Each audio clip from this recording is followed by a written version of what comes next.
Welcome to Centauri Stir Fry here. How the heck are you? Today we're going to be looking at another Batman black and white statue. This time it's John Romita Jr. And you're probably asking yourself, who asked for a John Romita Jr. statue? I don't really think anybody did, but, and that's, you know, and I understand. Currently understand. He's not the greatest artist right now, but he used to be awesome. I used to love him. What he did with Frank Miller, The Man Without Fear, the Daredevil series, limited series, was awesome. There's a picture of the back here, just showing you this, and some of these other, you know, kind of disappointing statues. Here's a close-up of that. There's that. It says there was 5,000 of them. Whatever. This is supposed to be the Rebirth costume with the Scott Snyder All-Star Batman run, which I dropped after like 3 or 4 issues. It wasn't that great to me. Yeah, although it did feature the Bat Knuckles, which I thought was kind of comical. But yeah. But yeah. John Romita Jr. is awesome. He used to be awesome. He used to be awesome. This is already cut, pretty much. Alright, whatever. I just have the worst knives. Golly. I couldn't cut wrists with these. Not funny. Let's see, anyway.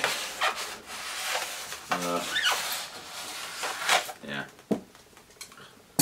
Anyway, he used to be great. I used to love him in X-Men. When he did the X-Men back in the day. Oh shit, wrong way. Well, let's see. There we go. Okay. Yeah, anyway. I liked what he did with X-Men. He had the Mohawk Storm, he had the, like, the Marauders, I think.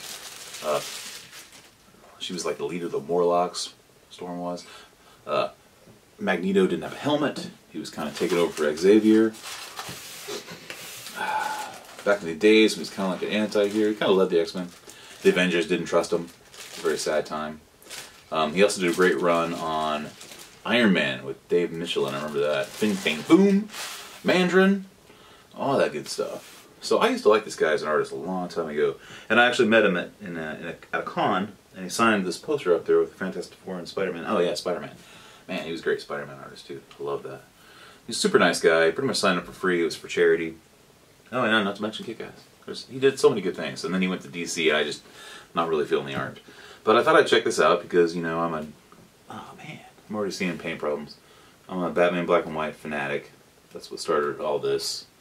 You know, it started out small, and it was acceptable, and this happened.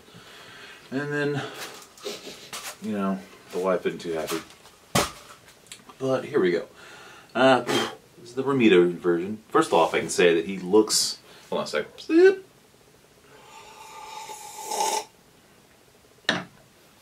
He looks very lazy. That's what I can tell you right now. First thoughts are he looks lazy. He's wobbly. He doesn't fit all the way down there. There we go. Okay. He just looks lazy. There you go. That's what he looks like. There wasn't much to that box that I threw out there. But anyway, let's cut to the chase and get some close-ups. Okay, here's the Batman Black and White by John Romita Jr. by the Black as Night Batman Pop. Okay, here he is. He's John Romita Jr. Batman Black and White statue by DC Collectibles. Pretty new. It's actually kind of growing on me. You know, it's kind of a silly stance. He's like a nonchalant, kind of like, just like a Fonzie, like lounging Batman. Like he's one of those dudes just kind of like hang out next to the lockers. You know, one of those dudes that might have like a secret knock. You know, or maybe like, you know, some other secrets. Like maybe like he's really good at Dungeons and Dragons. But everyone at school just thinks he's like a really cool dude, like a Satan worshiper. No, he just likes board games. Anyway, that's like the stance he has. Kind of cool, actually. I don't mind it. The cape is very... I like the flow of the cape. It's not bad at all. It actually looks a lot like that comic. Even though I ditched it after 3 issues, it's actually pretty cool. You know, we got a little fuzz there. Anyway, that cape looks pretty damn sweet. Look at that. That's the best part about black and white statues. The sculpted capes. I do not like cloth capes on Batman. I do not like that at all. I want all my capes to be sculpted. And unfortunately, this is so weird, it will not sit in this peg. You have to push it down. There. It like wants to pop out. I hate that batarang. It's like, what is that? But actually, you know, the more I look at this, I'm actually not hating it. You know, he's got the new 52 knee pads there, which is kind of cool. The only problem is like the feet don't sit flush. It's defective. And I can say that the face, although it looks like John Romita's artwork, does not look as good as the box art portrays, which was a major problem with both of the Amanda Conner, Harley Quinn, and Batman. Really kind of put me off this line for a little bit, but I thought I'd check this out. Big paint rub there. He kind of looks like a Jim Lee Cyclops almost. He's got a lot of pouches and shit he doesn't really need. But let's get a little closer. Okay, here's a look at the cape, which, you know, I gotta say, like, there's not many black and white statues that I dislike the cape on. And even though there's like a really nasty little blemish there, I'm not really sure what that is. Like glue, maybe? I don't know. But I always like the capes on these things. I just love them. They're like jet black.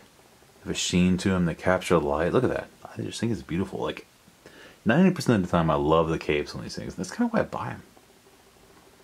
Like I love the freaking capes. They flow really nice. They're always sculpted. It's just cool. I mean, I could nitpick this thing, but it was like a $70 statue, so I won't. I think it looks good. I mean, I could nitpick the design of Batman, and I could nitpick the artist, John Romita Jr., but I'm not going to.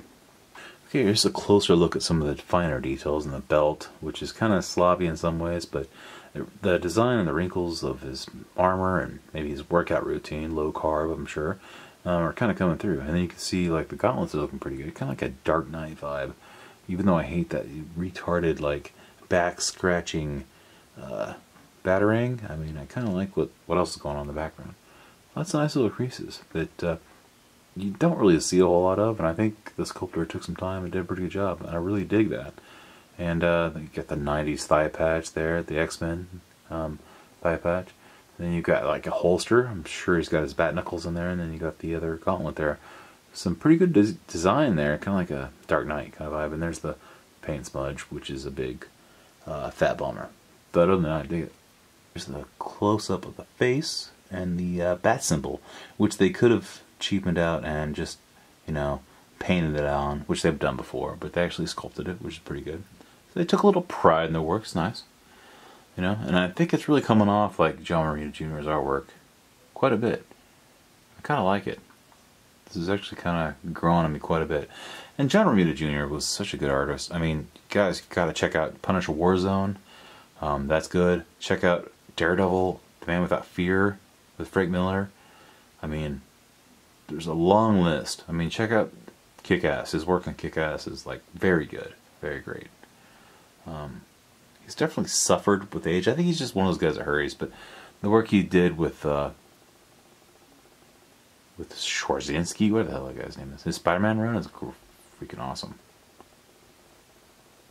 Okay, so good. It's not perfect. There's some smudges around here. I think those can be rubbed out, but I think it's pretty good. Here's the size comparison from the John Romita Jr. Batman, All-Star Batman, to the Jason Fabok Batman. So, I don't think this is a horrible statue.